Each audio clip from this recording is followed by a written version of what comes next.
Assalamualaikum warahmatullahi wabarakatuh. Kelompok satu di sini. Hari ini kami akan menambah pengetahuan kalian mengenai laporan keuangan, mulai dari pengertian sampai catatan atas laporan keuangan. Sebelum kita masuk ke materi lebih lanjut, izinkan kami mengenal diri. Nama saya Arya Widiasa.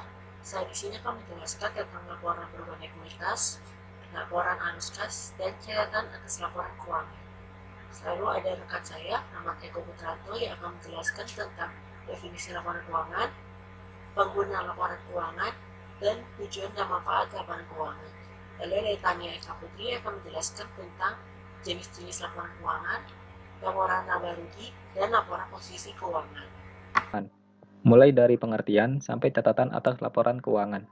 Sebelum itu, bagi kalian yang ngantuk, silahkan cuci muka dahulu. Apabila sudah, langsung saja kita menuju materi yang pertama. Diawali dengan pengertian laporan keuangan. Laporan keuangan adalah catatan informasi keuangan suatu perusahaan pada suatu periode akuntansi yang dapat digunakan untuk menggambarkan kinerja perusahaan.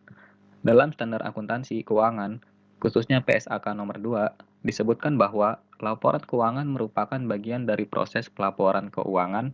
Laporan keuangan yang lengkap biasanya meliputi neraca, laporan laba rugi, laporan perubahan posisi keuangan, misalnya laporan arus kas, atau laporan arus dana, catatan dari laporan lain, serta materi penjelasan yang merupakan bagian integral dari laporan keuangan. Selanjutnya, siapa yang menggunakan laporan keuangan? Laporan keuangan ini dibuat untuk memenuhi kebutuhan pihak intern dan ekstern perusahaan.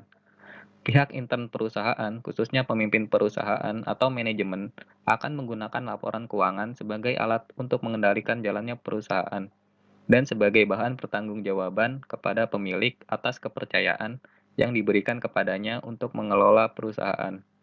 Pihak ekstern perusahaan memerlukan laporan keuangan untuk memperoleh informasi yang dapat dipercaya dalam rangka pengambilan keputusan ekonomi, yaitu penanaman modal atau investasi, ataupun pemberian pajak yang harus dibayar kepada pemerintah oleh perusahaan bersangkutan.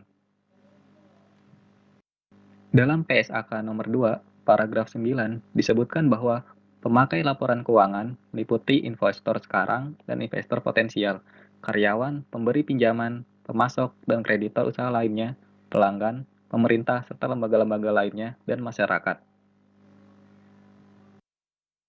Yang pertama, ada investor, penanam modal, dan penasehat mereka berkepentingan dengan resiko yang melekat serta hasil pengembangan dari investasi yang mereka lakukan.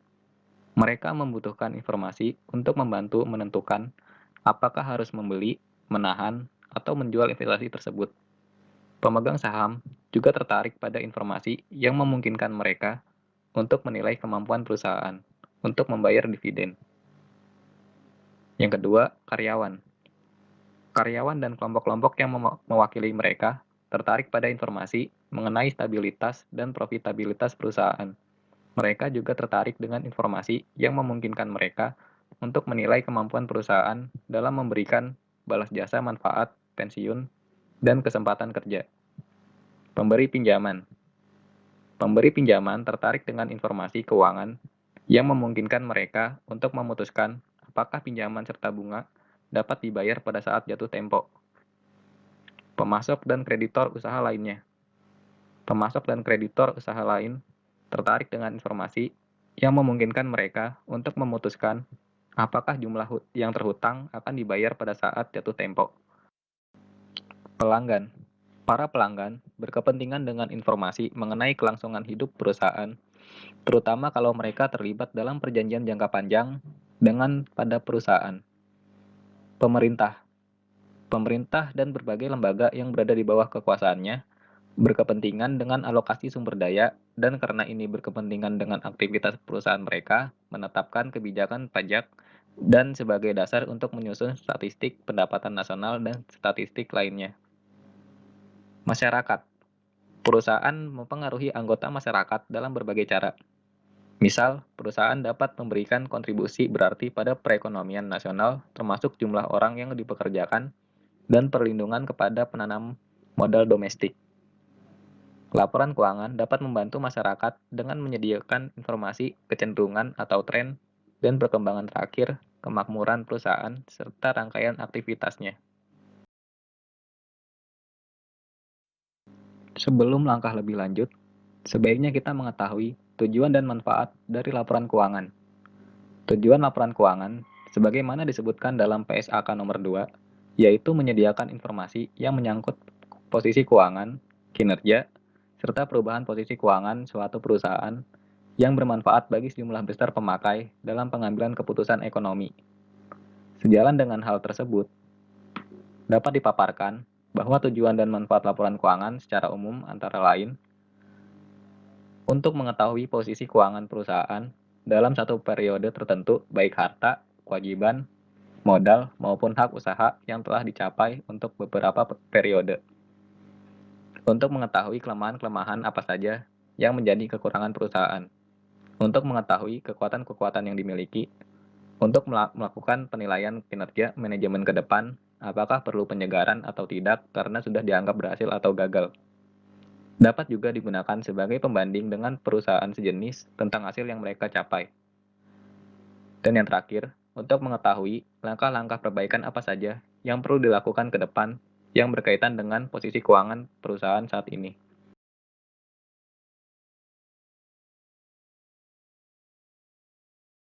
Laporan keuangan pada umumnya disusun dan dilaporkan berupa unsur-unsur sebagai berikut.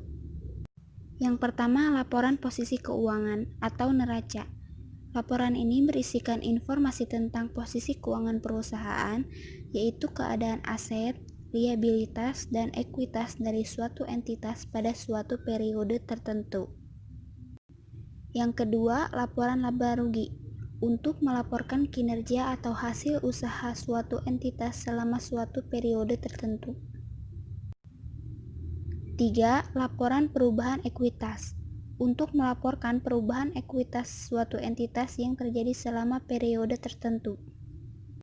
Keempat, laporan arus kas, untuk menjelaskan perubahan saldo kas dan setara kas pada awal dan akhir periode, rincian arus kas masuk dan keluar suatu entitas pada suatu periode tertentu.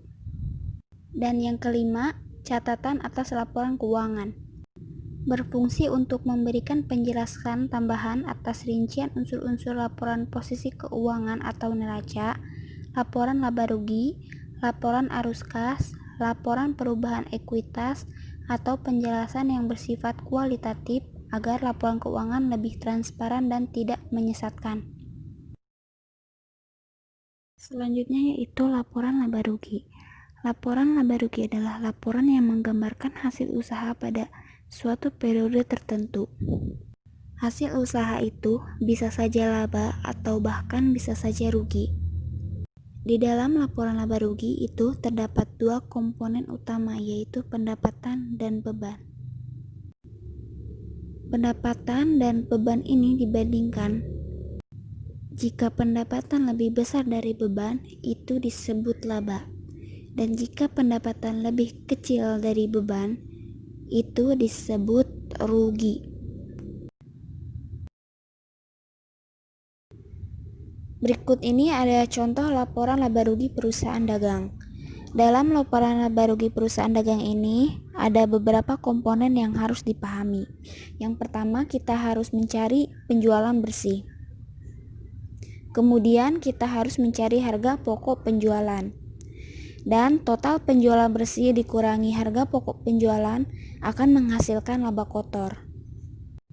Kemudian ada komponen lainnya, yaitu biaya operasional, seperti beban iklan, beban listrik dan telepon, beban pelengkapan toko, beban kerugian piutang, beban peralatan, beban asuransi, beban sewa, beban gaji, dan beban lain-lain. Kemudian totalkan semua beban operasional. Selanjutnya ada pendapatan operasional lain-lain, seperti pendapatan bunga, pendapatan dividen, laba dari penjualan saham, beban angkut penjualan, dan beban pembayaran piutang. Dan kemudian ada beban operasional lain-lain, seperti beban bunga, beban administrasi bank, beban PPh, dan beban pembayaran hutang. Kemudian laba kotor dikurangi total beban operasional, ditambah total pendapatan operasional lain-lain, dan dikurangi total beban operasional lain-lain, sehingga akan menjadi laba bersih. Selanjutnya dijelaskan tentang laporan perubahan ekuitas. Laporan perubahan ekuitas menunjukkan perubahan yang terjadi, yaitu peningkatan atau penurunan pada aset bersih pemilik suatu entitas tertentu selama suatu periode tertentu. Laporan inilah yang menunjukkan adanya perubahan modal, yaitu dari modal awal periode menuju akhir periode.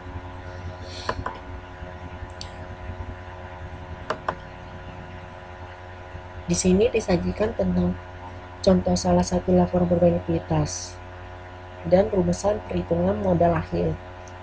Modal akhir berasal dari modal awal periode ditambah tambahan modal disetor dalam periode berjalan, bisa melalui penyetoran langsung oleh pemilik atau penerbitan saham baru, ditambah atau dikurang laba atau rugi tergantung dari laporan laba rugi. Jika hasil laba ditambahkan, jika hasilnya rugi dikurangkan, lalu dikurang pengambilan price atau pembagian dividen. Hasilnya sama dengan modal akhir. Di sini ada contoh kasus di UD Prima Teknika Intermulia. Modal awalnya per tanggal 1 Desember itu adalah sebesar Rp400.430 ditambah laba bersih sebesar Rp210.220, lalu dikurang price atau pengambilan pemilik sebesar Rp23.100. Modal akhirnya adalah Rp587.500. Selanjutnya saya akan menjelaskan laporan posisi keuangan atau neraca. Unsur yang berkaitan langsung untuk menggambarkan posisi keuangan adalah ketiga unsur neraca, yaitu aset, kewajiban, dan ekuitas. Aset ini adalah sumber daya yang dimiliki oleh suatu entitas yang berperan dalam operasi perusahaan, dan terdapat tiga kategori aset yang utama. Yang pertama ada aset lancar. Pada umumnya, aset lancar itu meliputi kas, investasi jangka pendek, piutang, persediaan barang dagang, dan beban dibayar di muka.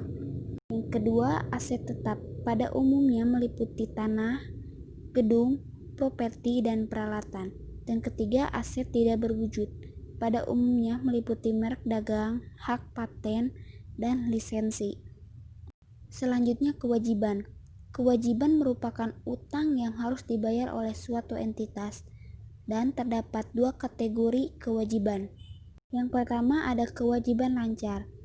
Kewajiban lancar meliputi utang usaha, utang gaji, utang bunga, dan pendapatan diterima di muka. Kedua, kewajiban jangka panjang meliputi wesel bayar jangka panjang, hipotek, dan obligasi. Selanjutnya, ekuitas. Ekuitas merupakan suatu hak yang tersisa atas aktiva suatu entitas setelah dikurangi kewajibannya. Dalam perusahaan, ekuitas adalah modal pemilik.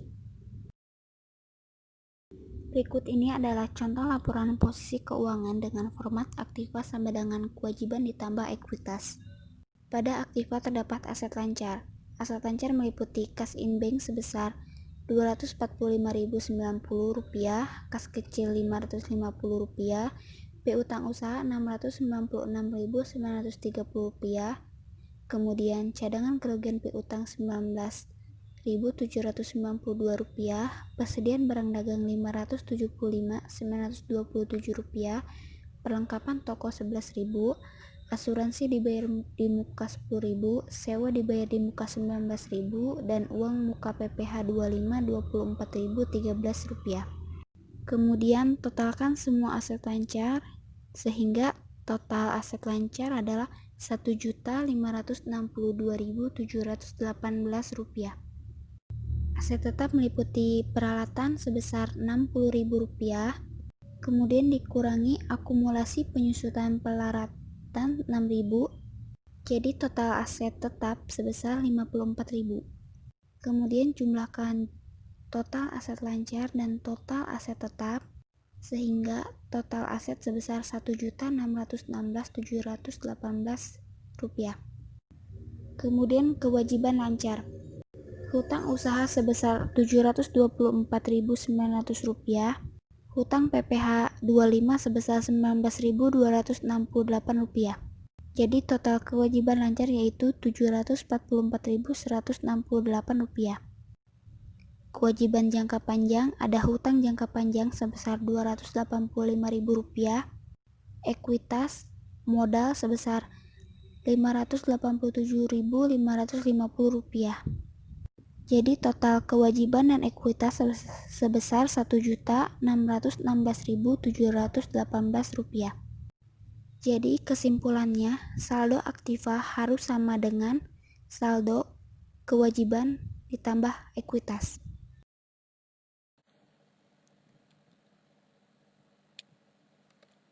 Selanjutnya akan dijelaskan tentang laporan arus kas.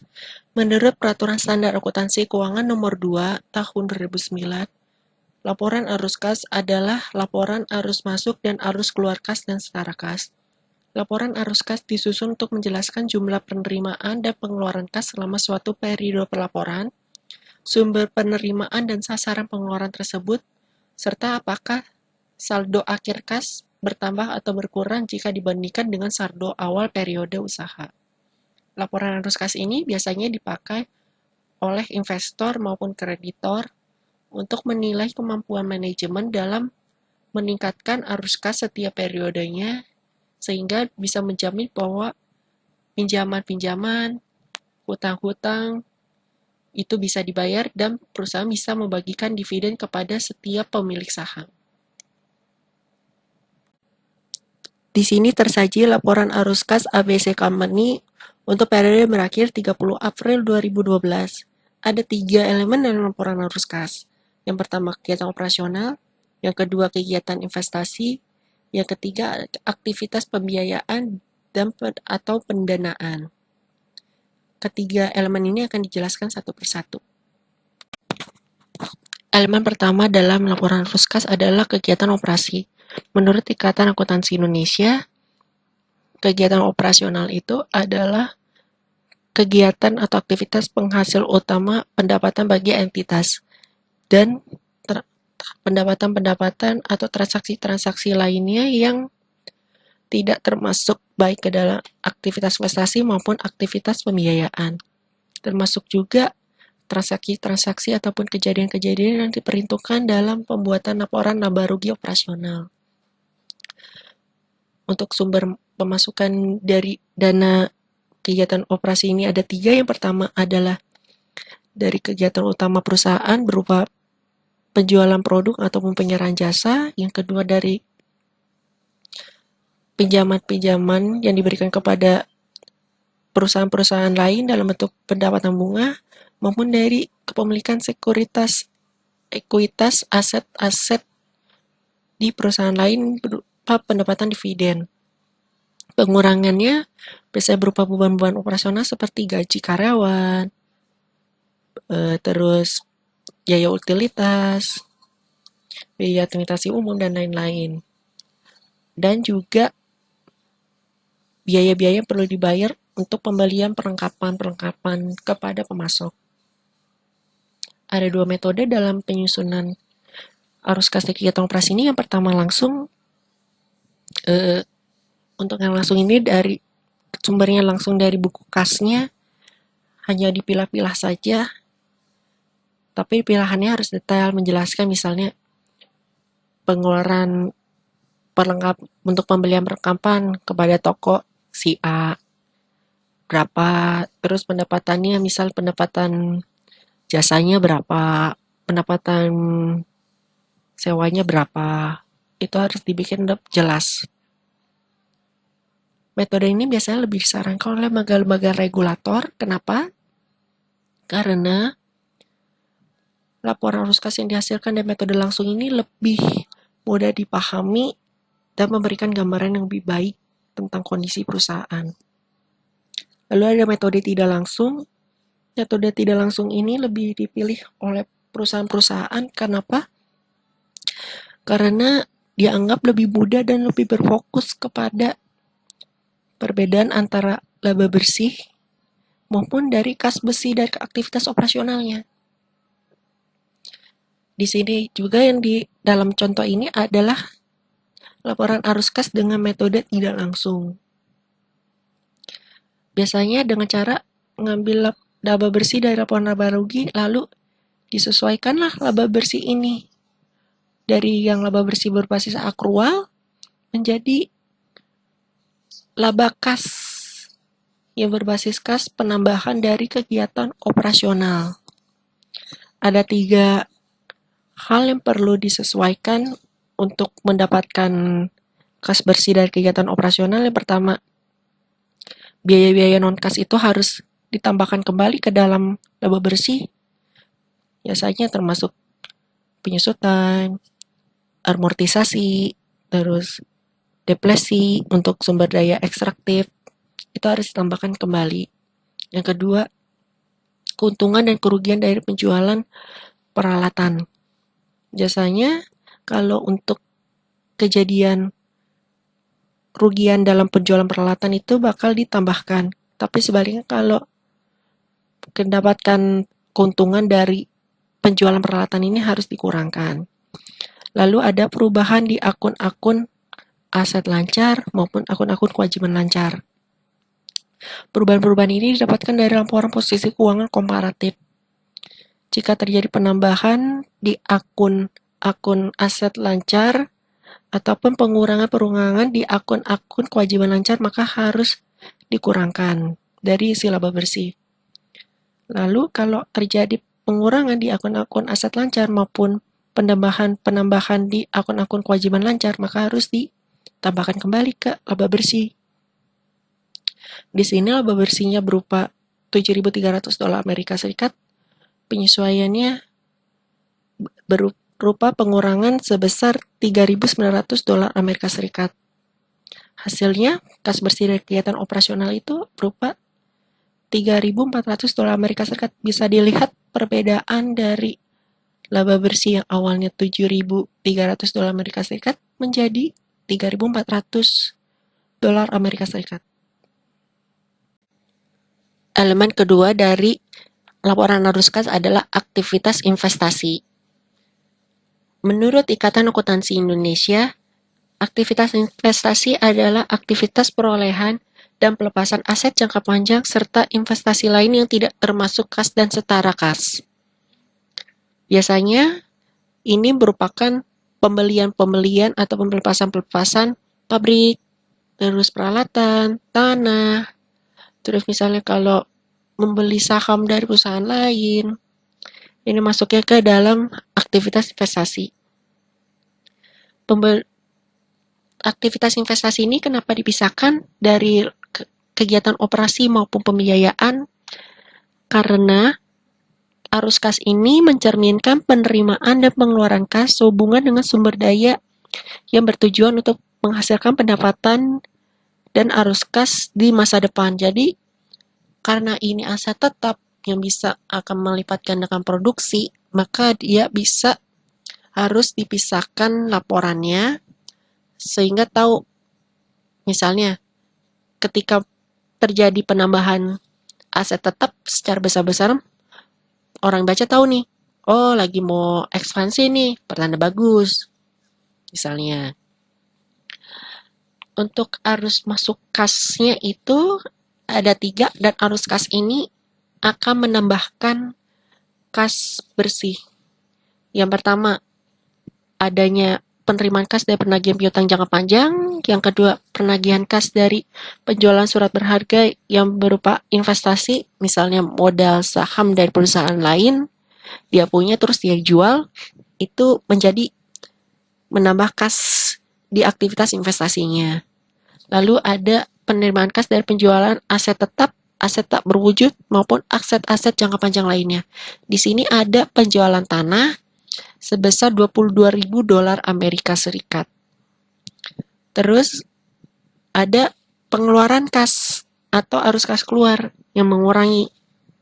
Itu ada 4. Yang pertama, pengeluaran kas untuk pembelian aset tetap. Yang kedua, pengeluaran kas untuk pembelian surat berharga entitas lain. Yang ketiga, pembayaran kas untuk pemberian pinjaman kepada entitas lainnya. Ini khusus kalau lembaga keuangan, bisa kayak koperasi sikat pinjam, bank, dan lain-lain. Yang terakhir, pembayaran kas untuk aset lain yang digunakan dalam kegiatan produksi, seperti hak paten, hak cipta, dan aset-aset tak terwujud lainnya. Di sini ada akuisisi tanah yang mewakili dari arus kas keluarnya sebesar $40.000 Amerika Serikat. Setelah dibandingkan, ternyata hasilnya jadi pengurang nih. Kok tandanya begini, dana kurung? Jadi artinya jadi pengurang dari aset-aset kas-kas bersih yang ada di atasnya. Elemen terakhir dari laporan arus kas adalah aktivitas pembiayaan atau pendanaan. Menurut Ikatan Akuntansi Indonesia, aktivitas pendanaan adalah aktivitas yang mengakibatkan perubahan dalam jumlah serta komposisi kontribusi modal dan pinjaman entitas. Kenapa harus dipisahkan laporan ini? Karena pengungkapan terpisah dari arus kas dari aktivitas pendanaan atau pembiayaan berguna untuk memprediksi klaim atas arus kas masa depan oleh para penanam modal di perusahaan tersebut. Jadi mereka tahu, oh, modal di setornya tambahannya segini nih, berarti ada kemungkinan dividen bakal nambah, misalnya. Berikut ini akan disampaikan tentang arus kas masuknya. Ada dua cara, yaitu penerimaan kas dari penjualan surat berharga ekuitas, biasanya berupa penerbitan saham sendiri. Di sini ada penerbitan atau penjualan saham sebesar $50.000 Amerika Serikat. Yang kedua, penerbitan kas dari penerbitan kewajiban jangka panjang. Biasanya ketika perusahaan menerbitkan obligasi, menerbitkan promes, itu masuk ke dalam aktivitas pendanaan. Kalau pengurangnya atau arus kas keluarnya ada dua. Yang pertama, pembayaran kas kepada para pemegang saham dalam bentuk dividen. Di sini ada pembayaran dividen sebesar $2.100 Amerika Serikat, ini bersifat pengurang, maupun pembayaran kas untuk penebisan hutang jangka panjang atau untuk memperoleh kembali saham perusahaannya. Setelah dibandingkan, hasilnya ternyata lebih banyak nih dari penambahannya. Pengurangannya lebih kecil ternyata dari penambahannya. Sebesar sisanya itu $47.900 Amerika Serikat. Ternyata setelah dihitung-hitung, penambahan dari kegiatan operasi, investasi, maupun pendanaan, hasilnya terjadi penambahan kas bersih sebesar $33.300 Amerika Serikat. Seperti ini periode pertama, jadinya saldo kas awalnya itu 0, sehingga saldo kas akhir periodenya 30 April 2010 sebesar $33.300. Laporan ini harus dicocokkan dengan laporan posisi keuangan di bagian kasnya. Selain kejadian-kejadian atau elemen-elemen yang bersifat kas yang dilaporkan dalam laporan arus kas, ada 4 aktivitas non-kas yang signifikan yang harus dilaporkan oleh perusahaan. Yang pertama, penerbitan langsung saham biasa untuk membeli aset. Misalnya begini, kita mau beli tanah. Kita nggak bayar pakai uang, kita juga nggak dibikin jadi hutang usaha atau hutang dagang, tapi kita langsung terbitkan saham kepada si pemilik tanah. Itu jatuhnya kepada aktivitas non-kas yang signifikan. Yang kedua, konversi obligasi menjadi saham biasa. Yang ketiga, penerbitan langsung utang untuk membeli aset.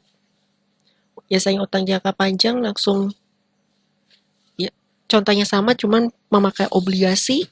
Sama, itu termasuk aktivitas non-kas yang signifikan. Yang keempat, pertukaran aset tetap. Misalnya, kita punya pabrik di Cikarang, lawan transaksi kita punya pabrik di Karawang. Kita ingin melakukan pertukaran aset tetap berupa pabrik itu. Kita dapat pabrik di Karawang, si lawan transaksi dapat pabrik kita di Cikarang. Itu harus dilaporkan dalam aktivitas non-kas yang signifikan. Biasanya dilaporkan di bagian bawah arus kas, setelah saldo kas akhir periode, atau di laporan catatan atas laporan keuangannya.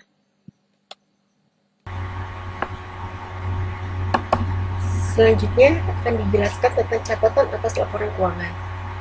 Agar informasi dalam suatu laporan keuangan mudah dipahami dan digunakan oleh pengguna dalam melakukan evaluasi dan menilai pertanggungjawaban laporan keuangan tersebut, maka sangatlah dibutuhkan catatan atas laporan keuangan tersebut.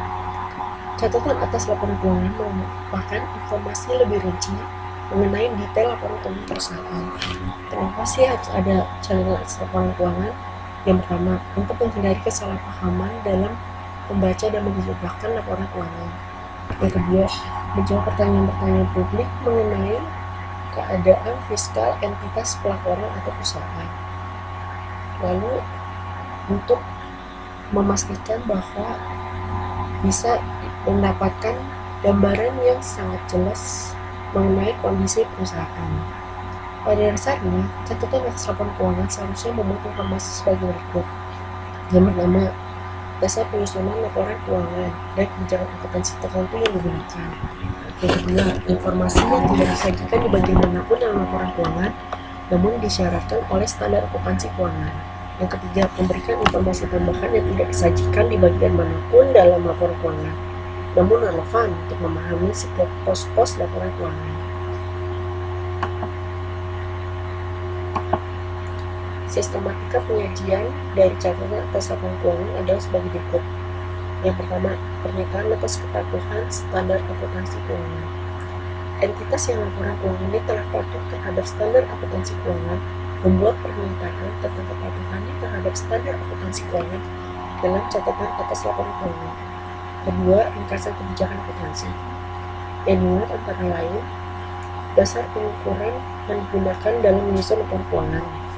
Seperti contoh, misalnya kalau untuk mata uang di luar rupiah, apakah sistem kursnya menggunakan tanggal transaksi atau menggunakan tanggal saat laporan keuangan tersebut dibuat. Kedua, kebijakan akuntansi yang diterapkan dalam memahami laporan keuangan. Seperti contoh, metode perhitungan persediaan, lalu metode penyisihan piutang tagih dan lain-lain. Yang ketiga, informasi tambahan untuk pos-pos yang disajikan dalam setiap komponen catatan atas laporan keuangan. Informasi ini merupakan detail dari setiap akun-akun pada laporan keuangan. Sebagai contoh, pada akun peralatan, dijelaskan peralatannya apa saja, jenisnya apa saja, dan nilai rupiahnya berapa. Sekian dari kelompok kami, kurang lebihnya mohon maaf. Wassalamualaikum warahmatullahi wabarakatuh.